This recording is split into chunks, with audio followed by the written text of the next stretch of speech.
یہ ایک دفعہ اتنا فاقہ آیا کہ حضرت علی جیسی ہستی نے بھی کہا جاؤ، تو آپ تشریف لائیں اور دروازے پہ دستک دی تو اتنا پیار تھا۔ جب حضرت فاطمہ گھر میں داخل ہوتی، اللہ نے ہمیں اولاد کے ساتھ کیا سلوک کرنا ہے اللہ نے ہمیں اپنے نبی سے یہ بھی سکھایا۔ حضرت فاطمہ جب بھی گھر میں آتی، اور ساتھ ہی تو گھر تھا، دیوار سے دیوار ملی تھی، روز کا آنا جانا تھا، تو میرے نبی بیٹھے نہیں رہتے تھے، آؤ فاطمہ کیا حال ہے، کھڑے ہو جاتے اور تیزی سے آگے بڑھتے، دروازے پر ہی حضرت فاطمہ کا ہاتھ پکڑ لیتے، ہاتھ کا بوسہ لیتے، بوسہ لے کر ہاتھ پکڑے پکڑے بیٹی کو چارپائی پہ پہلے بٹھاتے، اس کے بعد خود بیٹھتے تھے۔ اکرموا اولادکم، میرے نبی نے کہا اولاد کو عزت دو، پھر وہ تمہیں عزت دیں گے۔ ہمارے ماحول میں اکثر ماں باپ نے اولاد پہ ڈنڈا ہی اٹھایا ہوتا ہے، پھر ان میں بغاوت پیدا ہو جاتی، پھر کہتے ہیں اولاد نافرمان ہے۔ آپ نے دستک دی تو کہنے لگے یہ تو فاطمہ کی دستک ہے، خیر تو ہے، پہلے تو کبھی اس وقت میں آئی نہیں۔ تو آپ نے ام ایمن سے کہا دروازہ کھولو۔ ام ایمن نے دروازہ کھولا تو آپ نے استقبال کیا، بٹھایا، پوچھا بیٹی کیا ہوا، اس وقت میں کیسے آئیں؟ کہا یا رسول اللہ بہت فقر ہے، بہت بھوک ہے، آپ کے پاس سنا کچھ مال آیا ہے، کچھ ہمیں بھی دے دیا جائے۔ اتنی صابر بیٹی زندگی میں ایک دفعہ بھوک کی شکایت لے کر آئیں، اور آگے باپ نے پھر پیپر لے لیا، پھر امتحان میں ڈال دیا۔ آپ نے کہا بیٹی میرے پاس 5 بکریاں کھڑی ہیں، دے دوں یا 5 دعائیں سکھا دوں؟ یہ بھی کوئی کتنا سخت موقع تھا، کتنا سخت موقع ہے کہ صبر کا پہاڑ بیٹی اتنی مجبور ہو کر آتی ہیں کہ یا رسول اللہ برا حال۔ تو میرے نبی کہتے بیٹی یہ بکریاں بھی لے جا، دعائیں بھی لے جا، دونوں جمع کر دیتے، یا دعائیں بعد میں سکھا دیتے، بکریاں دیتے، ایک تو دے دیتے، پر امت کے غریبوں کو تسلی دینی تھی، چونکہ امت میں اکثر طبقہ غریب ہوگا۔ تو آپ نے کہا بیٹی 5 بکریاں دوں یا 5 دعائیں دوں؟ تو وہ سمجھ گئیں اپنے باپ کے مزاج کو کہ ابا جان امتحان لے رہے ہیں، تو کہا ابا جان بکریاں چھوڑ دیں، مجھے دعائیں سکھا دیں، مجھے بکریاں نہیں چاہیے۔ بھوکے کی رات بھی گزر جاتی ہے اور بھوکے کا دن بھی ڈوب جاتا ہے۔ تو آپ کا چہرہ ایسے کھل گیا کہ میری بیٹی پاس ہو گئی۔ کہا بیٹی آپ تم دعا میں یہ کہا کرو یا اول الاولین یا آخر الاخرین یا ذا القوة المتین یا راحم المساکین یا ارحم الراحمین، یہ تیرے لیے 5 بکریوں سے اعلیٰ چیز۔ اب گھر واپس گئیں خالی ہاتھ۔ حضرت علی نے فرمایا تو کچھ بھی نہیں لائی؟ کہا نہیں لائی ہوں، بہت کچھ لائی ہوں۔ کہا کیا؟ کہا میں دنیا لینے گئی تھی، آخرت لے کے آ گئی۔ ذہبت للدنیا وجئت بالآخرہ۔ تو حضرت علی نے فرمایا تیرا آج کا دن سب سے اعلیٰ دن، خیر ایامک ھذا۔ داماد کا امتحان لے لیا، حضرت علی کو بلا لیا، علی 5000 بکریاں دوں کہ 5 دعائیں دوں؟ وہاں تو 5 بکریاں، اب 5000 کر دیں۔ علی 5000 بکریاں لیتے ہو یا 5 دعائیں لیتے ہو؟ تو بھی سمجھ گئے کہ آج میرا محبوب مجھ سے امتحان لے رہا ہے کہ علی کتنا کو مضبوط ہے اپنے ایمان میں۔ اور فاقے میں نے بتا دی کیا گزر رہے، آدمی اپنی بھوک سہ لیتا ہے، اولاد کا رونا برداشت نہیں ہوتا ہے۔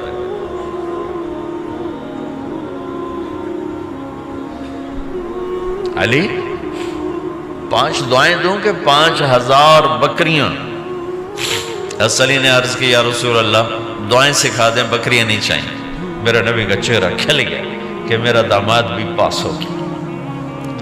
علی تو یہ دعا مانگا کر روزانہ، اللہم اغفر لی ذنبی ووسع لی خلقی وبارک لی فی رزقی وقنعنی بما رزقتنی ولا تذهب قلبی الی شیء صرفته عنی۔ یہ 5 دعائیں تو مانگا کر، 5000 بکریوں سے زیادہ ہے۔